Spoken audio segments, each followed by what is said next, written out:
Anton Arcane, a powerful sorcerer deep in meditation. He senses Hal Jordan lurking in the shadows and calmly points out that sneaking up on him is impossible. But Hal? He doesn't care. He goes all in, launching a relentless attack.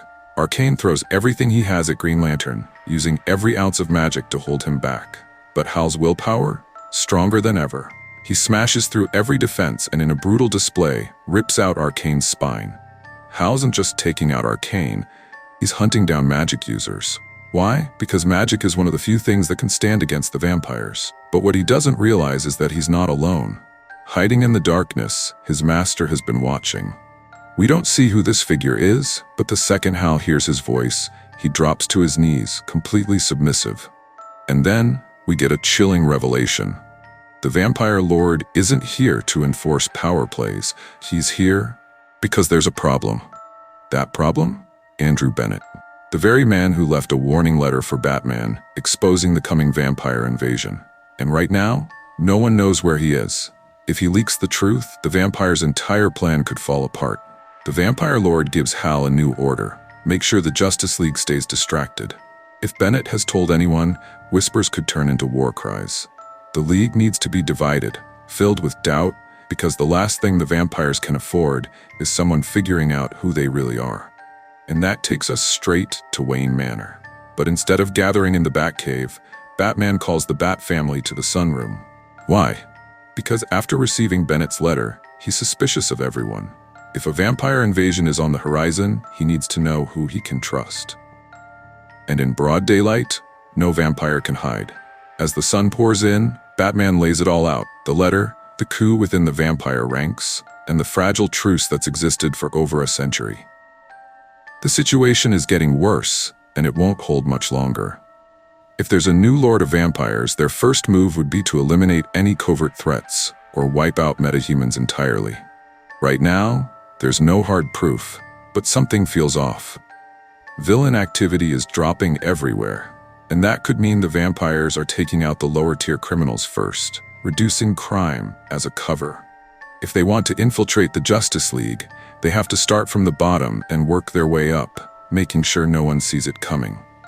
That's where we find Oliver Queen, taking on some small-time crooks, including Everyman. He's here to warn them. Vampires are spreading through the criminal underworld, eliminating anyone in their way.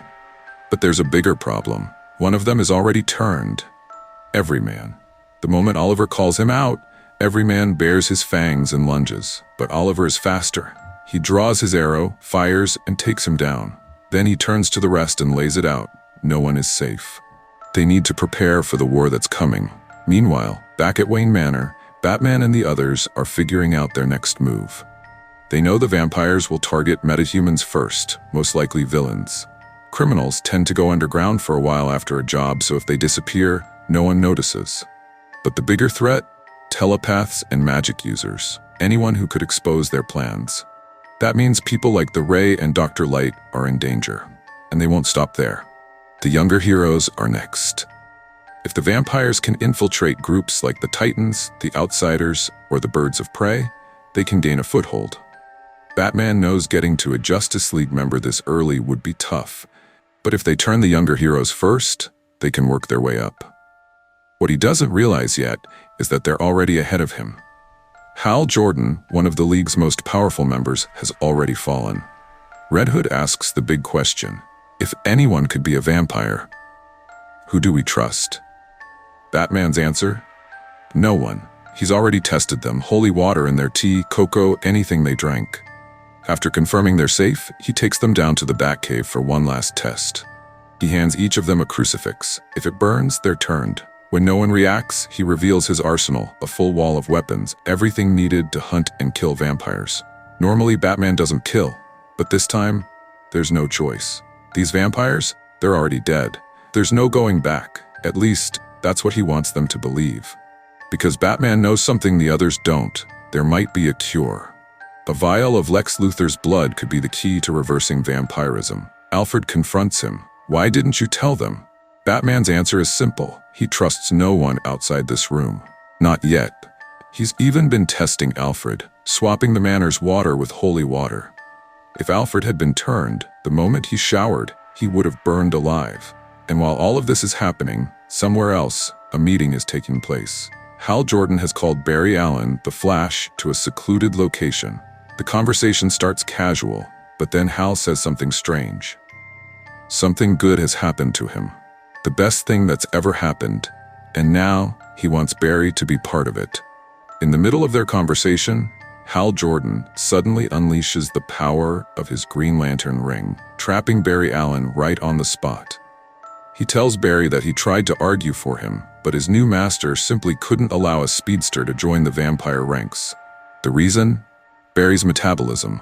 His speed would turn him into an unstoppable predator, one that would consume and drain the entire planet dry. It would be absolute genocide. Despite knowing this, Hal still fought for Barry, still tried to plead his case. Because at the end of the day, Barry isn't just another hero, he's a friend. They've fought side by side for years, and deep down, Hal still sees the bond they once had. As Hal speaks, Barry begins to phase, trying to slip free. But then, he stops. For a brief moment, he reaches out, hoping to break through to Hal, to remind him that he doesn't have to do this, that this isn't who he is. But in a flash, literally, Hal Jordan snaps Barry's neck. With the Flash dead, Hal admits that he truly did want to rule the world alongside him. And just like that, the issue comes to a brutal close.